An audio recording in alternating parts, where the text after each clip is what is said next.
लेकिन वो किसी के लिए कल्याणकारी नहीं है, वो ब्राह्मण के लिए भी कल्याणकारी नहीं है। क्यों नहीं है?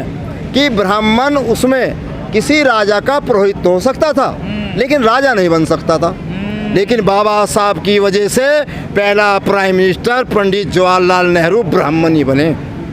ये बाबा साहब के संविधान की खूबियत थी कि बाबा साहब के बनाए हुए समता मूलक व्यवस्था के अंतर्गत इस कंट्री का यदि कोई प्रधानमंत्री बना तो ब्राह्मण समाज का ही बना। जो ब्राह्मण गांव का प्रधान नहीं बन सकता था अपने बलबूते पर, प्रधानमंत्री की तो बात छोड़ दो, अपनी ही बनाई व्यवस्था के अंतर्गत वो किसी बड़े राजा का पुरोहित हो सकता था, लेकिन राजा नहीं बन सकता था। लेकिन वारे बाबा साहब डॉक्टर अम्बेडकर हिंदू राष्ट्र में ब्राह्मण राजा नहीं बनेगा, राजा नहीं बनेगा, वो पुरोहित बन सकता है। वो समझ नहीं रहा इस बात के लिए। आज देश के अंदर समर्थन तो कर रहे हैं, समर्थन कर रहे हैं। समर्थन तो इसलिए कर रहा है उसकी दुकान चल रही है, उसका दुकान चल रही है, वो लोग पूजा पाठ करके लोगों को पैसे कमा रहे हैं, तो इसलिए दिखाई पड़ रहा है। इस बात से आप लोग चिंतित हैं कि बहुजनों पे अत्याचार लगातार बढ़ते जा रहे हैं, उनके अधिकार छीने जा रहे हैं, कैसे बचेंगे? देखिए, बचने का सबसे बड़ा तरीका कि हमारे लोग खुद ही इतने थोड़ा सा नासमझी में चल रहे हैं। वो बाबा साहब के लाइन को नहीं समझ रहे। बाबा साहब डॉक्टर अम्बेडकर ने एक लाइन में अपनी बात ख़त्म कर दी, तुम्हें स्वयं अपनी गुलामी का अंत करना चाहिए। उसे ख़त्म करने के लिए ईश्वर या अतिमानव पर आश्रित मत हो।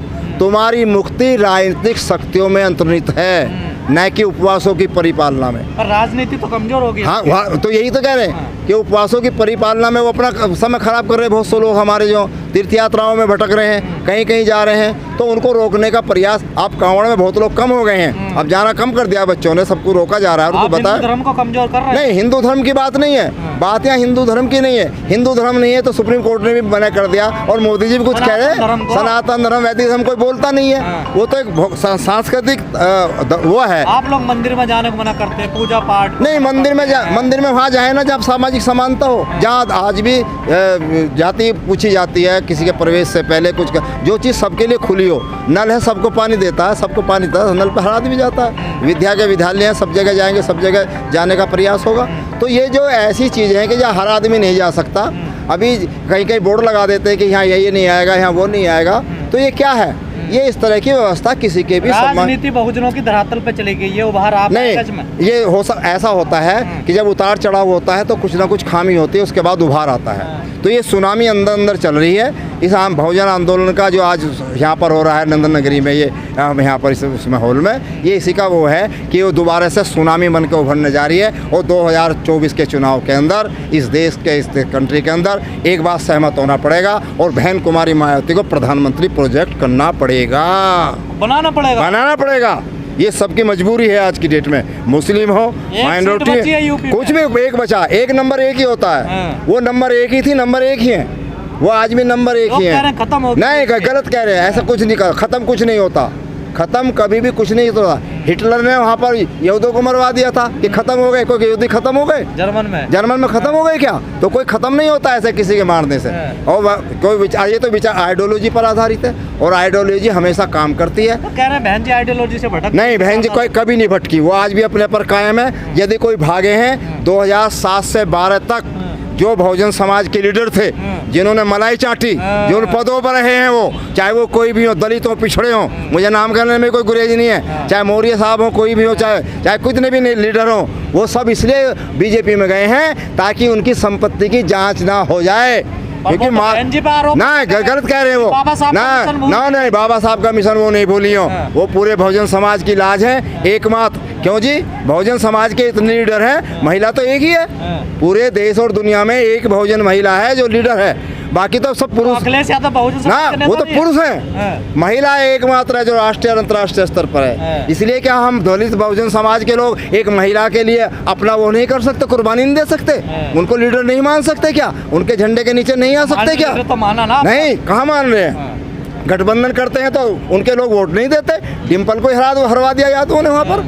बहन जी ने गठबंधन ऐसे नहीं तोड़ा, जब उनके लोगों ने उनको ही वोट नहीं किया, अपने समाज के लोगों ने, हमारे समाज के लोगों ने वोट कर दिया।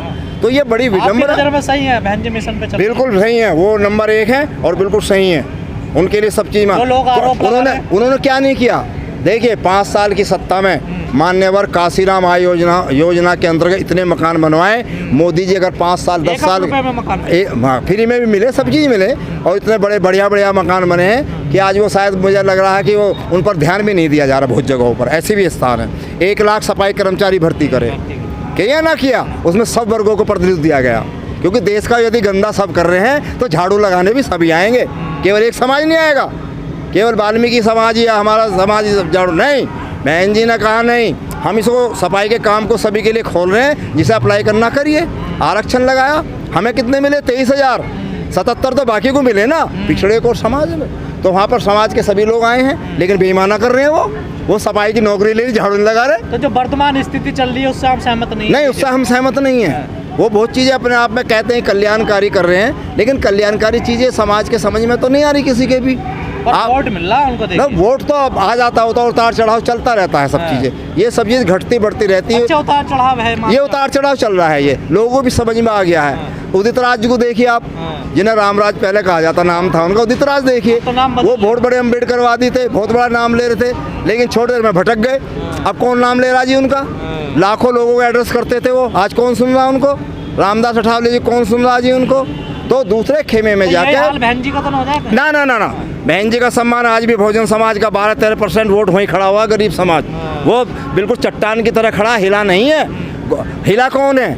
हिले हैं वे लोग जो बहुत बड़े बड़े पदों पर रहे हैं, जिनके समझ में नहीं आया, जो समझ में सब बाहर हैं, जो भौतिकवादी हो चुके हैं, वही बहन जी के पद से हट चुके हैं। बहन जी ने अपनी जगह सही है, उनको कोई दोष नहीं है। हम उन्हें क्लीन चिट दे रहे हैं, हम उनको क्लीन चिट दे रहे हैं कि उनका कोई दोष नहीं है। 2007 की भर्ती में पुलिस में भर्ती करी है, और पुलिस पूरे देश के अंदर नज़ीर बनी है। चिप बनवाकर दौड़ कराई थी, एक गांव से 20-20 लोग भी भर्ती हुए, लड़के से।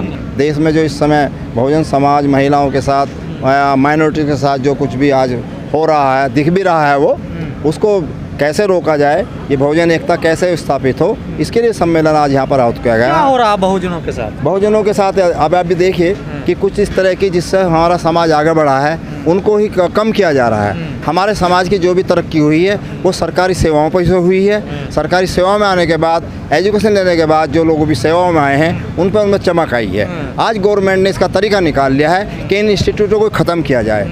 आज गवर्नमेंट के इंस्टीट्यूट कम खुल रहे हैं, सरकार प्राइवेट ज़्यादा खुल रहे हैं, निजीकरण को बढ़ावा दिया जा रहा है। इसलिए उसमें हमारा समाज वहाँ पर पहुँचने में लिए सक्षम नहीं है। रिजर्वेशन धीरे धीरे ख़त्म किया जा रहा है। संविधान में रिजर्वेशन रखा रहेगा, लेकिन वैसे सब चीज़ें ख़त्म हो जाएंगी। तो हमारा तो सिर्फ ये कहना है कि जो हमारी सरकारी संस्थाएं हैं वो बरकरार रहनी चाहिए, ताकि हमारे लोगों को भी रोज़गार बराबर मिलता रहे। बाबा साहब डॉक्टर अम्बेडकर ने इस देश में बैलेंस करने के लिए ये व्यवस्था करी थी संविधान के अंदर, कि बैलेंस बना रहा जाए। जो हज़ारों साल से मुख्य धारा में समाज नहीं है, उसको लेवल पर लाया जाए। लेकिन लोग आरक्षण को दूसरी तरीके से लेते हैं। आज तो EWS में जो है 10% सवर्णों को भी दे दिया गया है। भाई गरीब तो वहाँ भी है, तो दे दिया, अच्छी बात है, हमें कोई प्रोल नहीं है। लेकिन एक तरफ वो आरक्षण की मांग कर रहे हैं, दूसरी तरफ हमारे आरक्षण ख़त्म करने की मांग कर रहे हैं। तो हमारे आरक्षण ख़त्म करने की मांग क्यों कर रहे हैं आप? डिमांड क्यों कर रहे हैं? कोई मुसलमान ईसाई हमारे आरक्षण को ख़त्म करने की डिमांड नहीं कर रहा है इस कंट्री के अंदर। हमारे कर रहे हैं तो स्वर्ण जाति वाले लोग ही कर रहे हैं, कोई भी हो चाहे वो। तो कर्मिक असमानता जो कंट्री में थी, उसको बाबा साहब डॉक्टर अम्बेडकर ने संविधान के तौर पर ख़त्म किया है। और संविधान में जब ये चीज़ें आई हैं तो बराबर लोगों को अधिकार मिला है, सारी चीज़ें मिली हैं। बाबा साहब के कारण ही देश की आज़ादी, बाबा साहब के कारण, बाबा साहब के हस्तक्षेप के बाद ही हुई है। अगर बाबा साहब अपना, ये स्थिति अभी बनी है जो वर्तमान सरकार है, या पहले भी स्थिति? नहीं, ये स्थिति अभी आई है 2014 के बाद से। ये पहले से बीजेपी सरकार जब से आई है, जब से धीरे धीरे उसको किया जा रहा है, उन चीज़ों को लाया जा रहा है, सब चीज़ों को। क्योंकि जो कुछ भी आर्थिक आधार है, बाबा साहब डॉक्टर अम्बेडकर ने जो 25 नवंबर 1949 को अपना भाषण दिया है, उसमें सब स्पष्ट कहा कि राजनीतिक रूप में सब हम लोग एक हो जाएंगे 26 जनवरी 1950 को। लेकिन गैर बराबरी जो सामाजिक और आधार पर रहेगी, इसको जल्दी ख़त्म किया जाए। आप भी एक वॉलंटियर फोर्स है। जी। और जो अभी अग्निपथ की योजना लाई है सरकार, उसको कैसे देखते? नहीं, अग्निपथ की देखिए, नौजवान बच्चे हैं। मेरा इसमें सिर्फ कहना है, स्पष्ट रूप से मुझे ये कहना है कि भारत की सेना का जो एक रुतबा है वो दुनिया के अंदर बहुत बड़ा है। और बहुत बड़े व्यक्ति के लेवल के व्यक्ति को यदि आप नीचे कहीं एडजस्ट करेंगे तो उसके मान और सम्मान को ठेस पहुँचेगी।